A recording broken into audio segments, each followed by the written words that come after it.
Your Majesties, Your Royal Highnesses, distinguished guests, comrades and friends,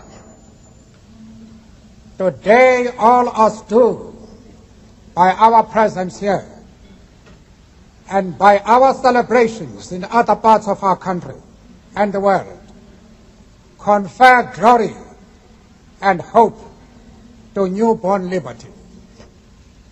Out of the experience of an extraordinary human disaster that lasted too long, must be born a society of which all humanity will be proud.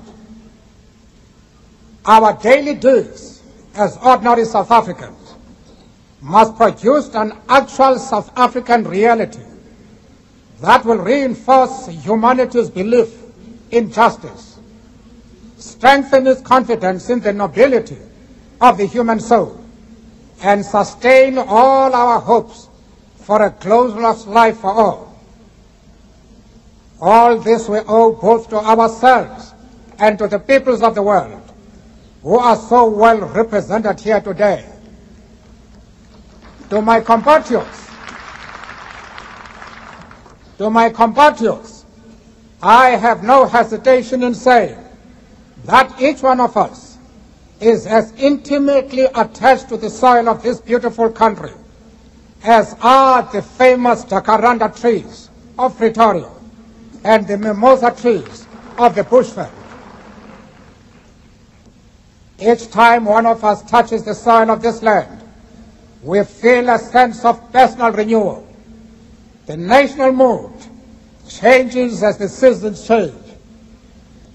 We are moved by a sense of joy and exhilaration when the grass turns green and the flowers bloom. That spiritual and physical oneness we all share with this common homeland explains that the depth of the pain we all carried in our hearts as we saw our country tear itself apart in terrible conflict, and as we saw it spent, outlawed, and isolated by the peoples of the world, precisely because it had become the universal base of the pernicious ideology and practice of racism and racial oppression. We, the people of South Africa, feel fulfilled that humanity has taken us back into its bosom, that we, who were outlaws not so long ago, have today been given the rare privilege to be host to the nations of the world on our own soil.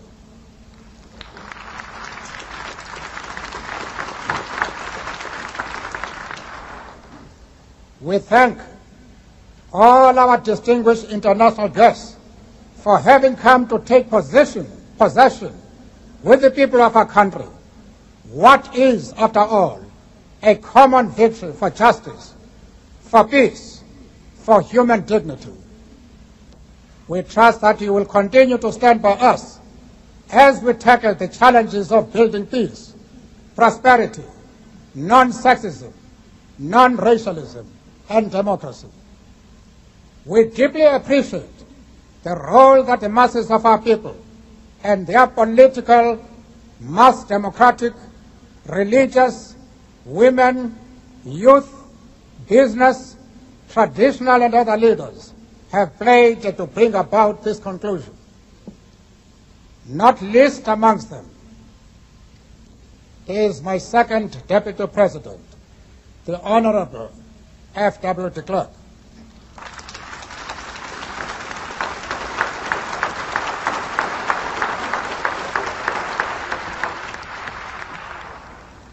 We would also like to pay tribute to our security forces in all their ranks for the distinguished role they have played in securing our first democratic elections and the transition to democracy from bloodthirsty forces which still refuse to see the light.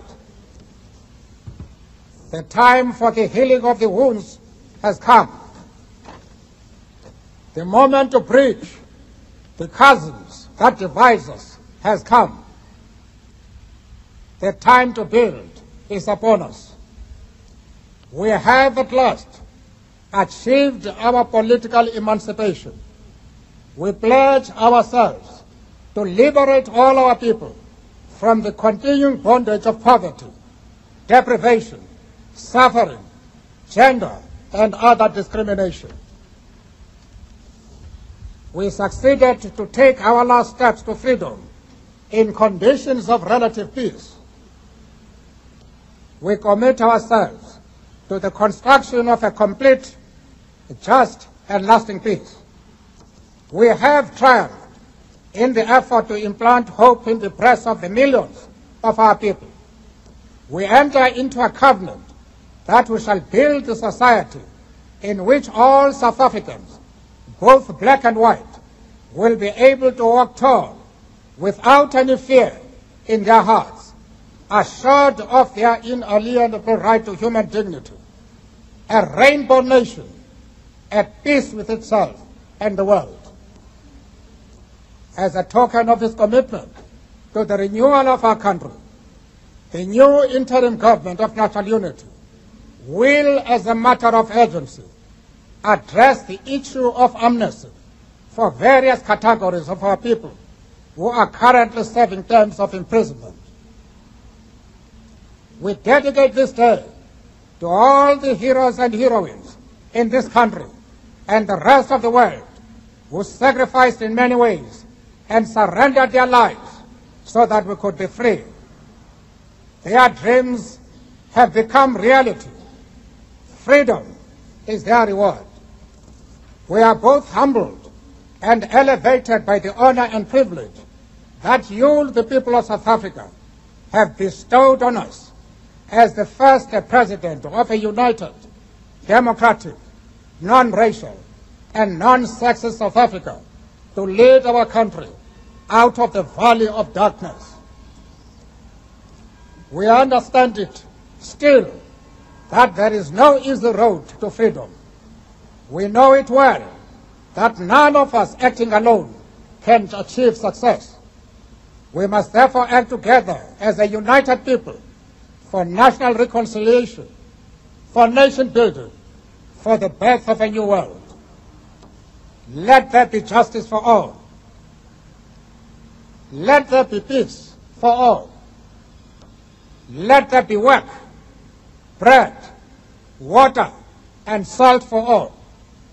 Let each know that for each, the body, the mind, and the soul have been freed to fulfill themselves.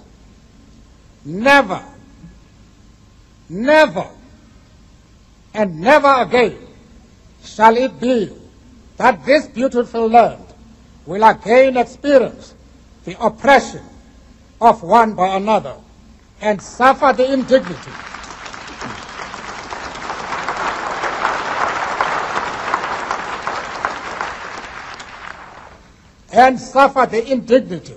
of being the skunk of the world. The sun shall never set on so glorious a human achievement. Let freedom reign. God bless Africa. I thank you.